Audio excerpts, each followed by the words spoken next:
All right, everyone, let's talk SoFi. Their latest quarterly report just dropped, and wow, it's not just good, it's a story of record-breaking growth pretty much everywhere you look. So how'd they pull it off? Let's dig in. Okay, but before we jump into the numbers, we've got to do the usual housekeeping. Just a quick heads up, none of this is financial or investment advice. We're just here to break down the publicly available info for you. All right, now that we've got that covered, let's get to the good stuff. SoFi just came out with an absolute blockbuster of a third quarter. I'm talking new records left and right. So what we're going to do today is really get under the hood, figure out what's fueling all this success, and maybe even get a glimpse of what's next. So first up, let's just hit the highlights. And trust me, the headlines for this quarter are pretty incredible, no matter how you slice it. Check this out. $950 million in adjusted net revenue. That's a new record for them, and it's up a whopping 38% from this time last year. That is some serious momentum. And where's all that money coming from? Well, it's coming from people, a lot of people. They now have a record 12.6 million members. Think about that. They added over 900,000 new folks in just 3 months. That's pretty wild. And here's the kicker, and this is so important. This growth is actually profitable. A record $139 million in GAAP net income. You know, this makes it their 8th quarter in a row of being profitable. This isn't just one of those grow-at-all-costs stories. This looks sustainable.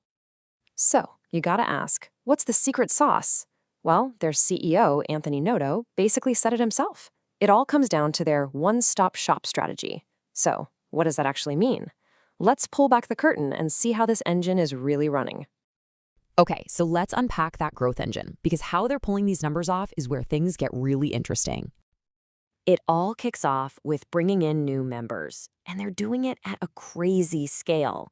I mean, just look at this. That growth curve is steep. That's that huge 35% jump in users in just 1 year.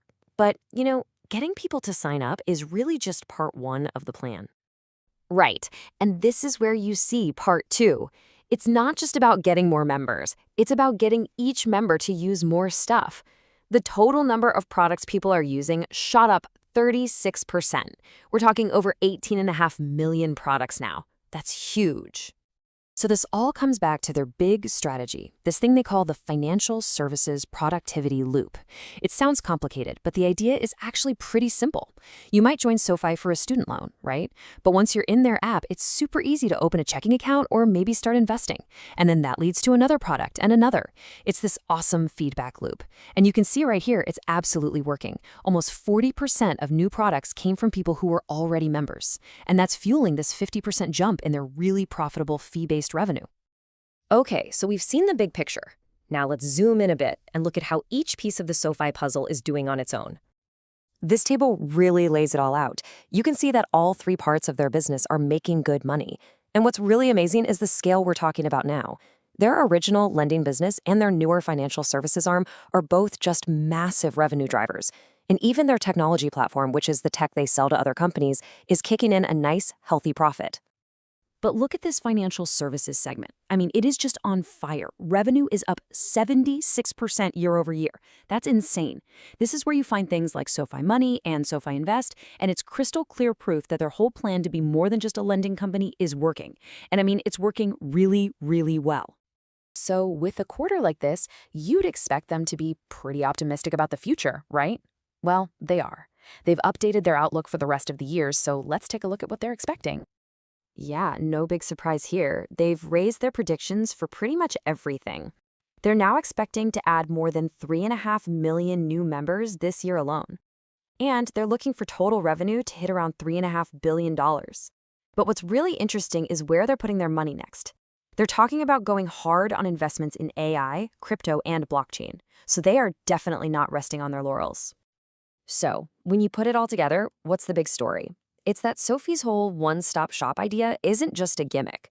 It's firing on all cylinders and delivering some seriously powerful results.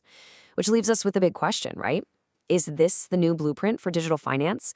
Can they keep up this kind of high-growth, profitable momentum? It's going to be a fascinating story to follow, that's for sure.